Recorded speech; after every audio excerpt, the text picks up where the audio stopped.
Ayun, so welcome guys dito sa ating trading channel guys. So meron tayong bagong topic. Ito pong si Robinsons Land Corporation is magkakandak po ng kanyang REIT listing naman. So ngayon, dito sa vlog po natin na to, so i-discuss natin ng konti kung ano yung meron po sa kanyang mga IPO details. So kaka-apply pa lang naman nitong si Robinsons Land Corporation natin doon sa ating Securities and Exchange Commission. So wala pa siyang mga particular dates dito sa ating vlog. So anyway, ginagawa po ng ating mga companies, halimbawa dito sa REIT listing, ginagawa po nila to para makapag-procure nga po sila ng additional na capital na naman. So mag-delist sila ng mga shares and then tayo naman is bibili ng shares. So yung proceeds ng shares sale nitong si REITs natin, gagamitin as an expansion po nitong si Robinsons Land Corporation ng kanyang mga property asset. So ngayon, itong mga REITs natin, di ba sabi nga natin last time, mga real estate investment trusts. So yun yung meaning po ng ating REIT sa kanya. Ito mga kagaya ni na Robinsons natin, so kumikita po siya through rentals. So tayo naman as an investor, bibili tayo ng shares sa REIT listing nito si RLC and then kikita tayo through dividend yields naman. So kung magkano yung ibibigay sa atin na kita nitong si Robinson, so nakadepende po doon sa mga rent, doon sa mga buildings na ililist naman niya dito.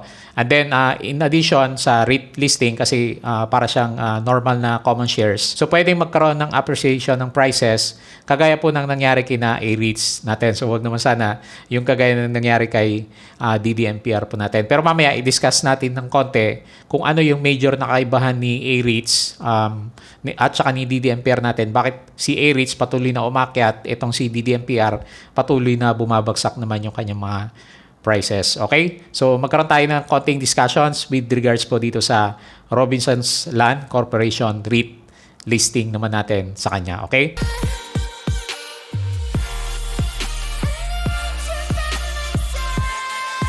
Ayan, so welcome back guys dito sa ating channel. So, konting discussions lang to with regards po sa details ng mga news na lumabas na dito po sa REIT listing nitong si Robinsons Land Corporation naman natin. So, dumadami yung ating mga REITs pero medyo contrasting yung results, di ba? So, si DDMPR, sabi natin, medyo hindi maganda yung result ng kanyang price action for the last few weeks ng trading natin.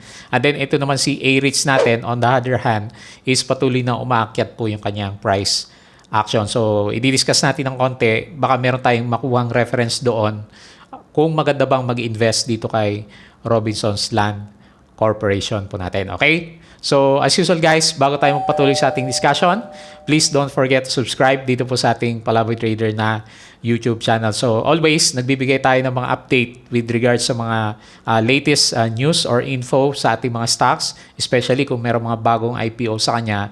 Siyempre, gusto nating malaman kung kikita ba tayo sa mga to or meron ba maganda na information na nandun sa kanila para ilagay naman natin yung pera natin for investments. Ayan. So, anyway, as usual din, lagi ko din sinasabi sa inyo, since personal vlog lang to, so magkaroon tayo ng konting due diligence, mag-research pa tayo ng mga information sa ibang vloggers, sa mga newspapers, sa ating mga PSE Edge disclosures para mas maintindihan natin kung maganda bang mag-invest dito po sa ating mga REIT listing. So, alam niyo naman, pag sinabi nating REITs, medyo mabagal po yung galaw. Hindi yan kagaya ng mga normal na common stocks natin na pwede siyang mag-jump ng 5%, 10% in just one day. Yung mga REITs natin, ang expectation natin sa kanya, medyo mabagal yung galaw. Pero once mag-invest siya ng mga additional assets, so pwede yon, pwedeng tumaas yung kanyang price action naman. Okay po? So, tingnan natin ng konti yung mga details po nitong si Robinsons Land REIT naman natin. Ayan, so ano ba yung mga latest na sinabi nitong si RLC sa kanyang IPO details? So medyo mabigat din siya. Magkakaroon siya ng generation ng IPO proceeds of 26.67 billion. So medyo mabigat guys ha. So more than 20 billion po yung IPO nitong si RLC naman natin. So mag-offer siya ng secondary shares of 3.3 billion and with an over-allotment option of up to 305 million common shares naman. So, medyo marami yung shares na i-release niya. So, anyway, corresponding naman to sa laki ng proceeds na gustong makuha nitong si RLC naman natin sa kanya. Okay, so ang offer price niya is 7.31. So mas mababa ng konti kay A-REITs natin. Pero yung value niya, yung 7 pesos natin is masyadong malaki siya as compared doon sa ating DDMP REITs. Pero di ba nakita natin, hindi naman nakadepende sa price yung gagawing price action or paggalaw ng prices nitong mga REITs natin. Di ba si A-REITs mahal nung nagkaroon siya ng IPO, and then si DDMPR is mura yung price niya. So tingin natin, nakadepende sa business structures po ng ating mga REITs na nagpapalis naman sa kanya. Okay? So discuss muna natin yung ibang details bago tayo magkaroon ng comparison doon sa dalawang REITs natin na nasa PSE market na sa ngayon. So ito yung portfolio ni RLC natin.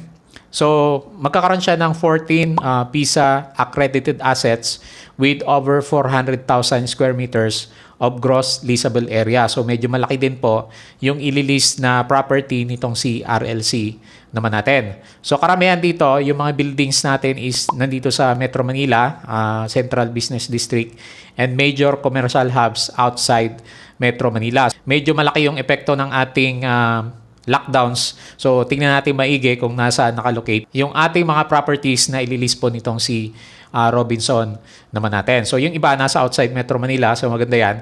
Ibig sabihin, medyo mas maganda yung kita ng mga buildings na nandoon sa outside ng Metro Manila. So ano-ano po yung mga buildings? So based dito sa disclosure nitong si Robinson Land natin, it includes the EXA Zeta Towers in Quezon City, Robinson Summit Center in Makati City, Robinson Cyber Alpha and Beta in Pasig City, and Cybergate Center 2 and 3 in Mandaluyong. So majority pala ng mga buildings na i-offer po nitong si Robinson natin is nandito pala sa ating Metro Manila din. So meron siya medyo outside yung iba, pero halos magkakadikit-dikit din po yung kanilang mga locations naman. Ayan. So tingnan natin ng konti anong itsura ng mga buildings na examples natin dito. So ito yung unang building na nasa portfolio nitong si RLC naman natin. So ito nga si EXA Tower natin. Sabi niya together with Zeta Tower are PESA registered and LEED Silver certified. Twin office building and development located in Bridgetown, Robinson's Land naman. So meron siyang leasable area na around 2,400 square meters naman. So medyo malaki din yung dalawang buildings na to ni RLC po natin. Okay? So next natin yung ating Robinson Summit Center. So meron siyang 37-story building, and then meron pa siyang helipad. So yung ibang details is nandito po siya. So medyo malaki din yung building na ililist na to ni RLC natin. And then si Cyberscape Beta naman natin. So 37-story PESA registered office building. So laki niya, no? So grabe yung laki ng mga buildings ng paparentahan nitong si Robinson natin. And then, ipapasok niya po dito sa ating REIT listing naman. So, siguro ang magandang malaman sa mga to is gaano kalaki yung occupancy rate ng ating mga buildings. Di ba? Dati may mga info tayo nakita kina DDMP and then kay A-REITs natin. Kasi, di ba, medyo pandemic period, so nasa lockdown. So, magandang information na maibahagi natin. Sa next vlog po siguro natin is malaman natin yung occupancy rate po nitong si Robinson Land REITs, yung mga buildings po na sinasabi natin sa kanya. So malaki din to eh. So 37-story, and then meron siyang 28 office towers with efficient floor plates of around 1,500 square meters. So malalaki po yung mga buildings nitong si Robinson's Land REIT natin. And then next natin, si Robinson Cybergate Center Tower natin. So 27-story naman siya. So lalaki pala. So ibig sabihin mga mature buildings na po itong ililist nitong si Robinson natin. So yun nga, kaya siguro magandang malaman kung itong mga ililist niya ng mga buildings is 100% occupancy rate para masabi natin na kung ano man yung i-declare niya na kinikita niya year over year sa kanyang mga prospectus. So kailangan malaman din natin yung kanyang income.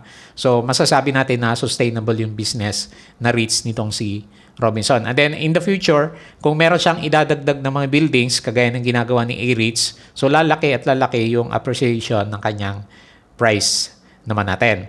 So yung mga kita po nitong si RLC natin, net proceeds will be used by the sponsor to fund its real estate projects in the country in accordance with its reinvestment plan. So, hindi naman siya pambayad utang.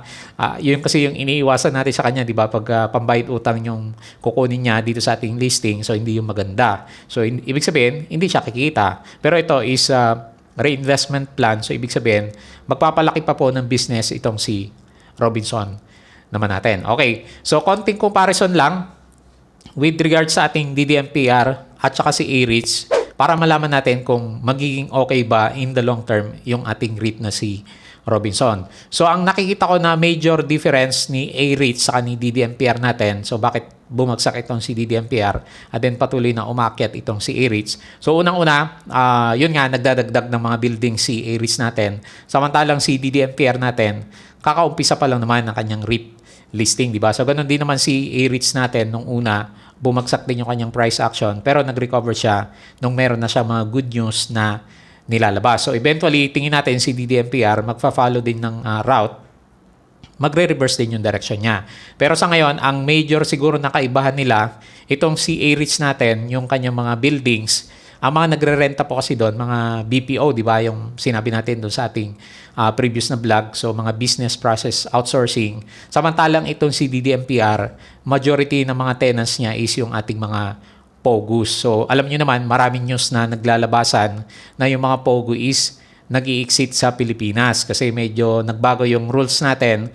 Yung mga tax nila is medyo nilakihan.